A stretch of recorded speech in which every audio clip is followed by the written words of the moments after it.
విద్యార్థులు ఏంటంటే పేపర్ చూసి డిఫికల్టీ లెవెల్స్ ఆల్రెడీ ప్రతి ఎగ్జామ్కి కూడా ఏంటంటే average, below average and above average are easy, moderate, typical questions అని అంటామండి. అయితే ఒక్కడే గుర్తుంచుకోవాలంటే అందరూ ప్రీవియస్ ఇయర్ క్వశ్చన్ పేపర్లు చూస్తూ అరే ఇవి చాలా టిపికల్ అనుకుంటారు. కానీ ఒక్కటి గుర్తుంచుకోవాలి, ఒకవేళ జేఈ మెయిన్స్ అంటే 25 క్వశ్చన్స్ ఉంటాయి.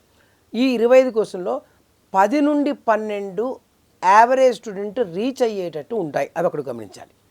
ఈ 10 నుండి 12 క్వశ్చన్లు చేస్తే వాళ్ళకి మంచి ర్యాంకు, మంచి పర్సెంటేజ్ 98% అండ్ అబోవ్ వస్తుంది అనేది మాత్రం గుర్తుంచుకోవాలి. అంటే ఎగ్జామ్లో అరౌండ్ 40 to 45% ఏ ఎగ్జామ్కైనా సరే పర్టికులర్ జేఈ మెయిన్స్లో ఈజీ క్వశ్చన్స్ ఉంటాయి. వాళ్ళు చదివిన కాన్సెప్ట్ డైరెక్ట్ క్వశ్చన్స్ ఉంటాయి. మిగిలిన క్వశ్చన్లు కూడా జేఈ మెయిన్స్ గత 3 సంవత్సరాల పేపర్లు గమనిస్తే అన్ని concept fundamental basic oriented questions ఇస్తున్నారు. కానీ 10 నుండి 12 మాత్రం చేసి ఈజీ లెంతీ కాకుండా నార్మల్గా చేసేయచ్చు.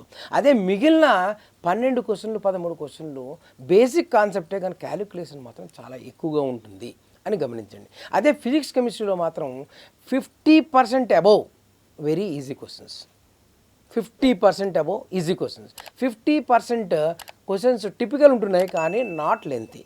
మ్యాథ్స్లో ఒక్కటే తేడా వస్తుంది ఏంటంటే లెంతీ క్యాలిక్యులేషన్స్ ఉంటాయి. ఇది మెయిన్స్ అండి. ఇక అడ్వాన్స్లో చూసుకుంటే 30 to 40% నార్మల్ క్వశ్చన్స్ ఉంటాయి, మిగిలిన హార్డ్. అదే ఎంసెట్లో చూస్తే 25% మాత్రమే హార్డ్ ఉంటాయి. అవి వదిలేసి మిగతా 75% క్వశ్చన్ రాసినా సరే బ్రహ్మాండమైన కాలేజ్, మంచి ర్యాంక్ వస్తుందండి. ఇది ఒక్కటి గుర్తు.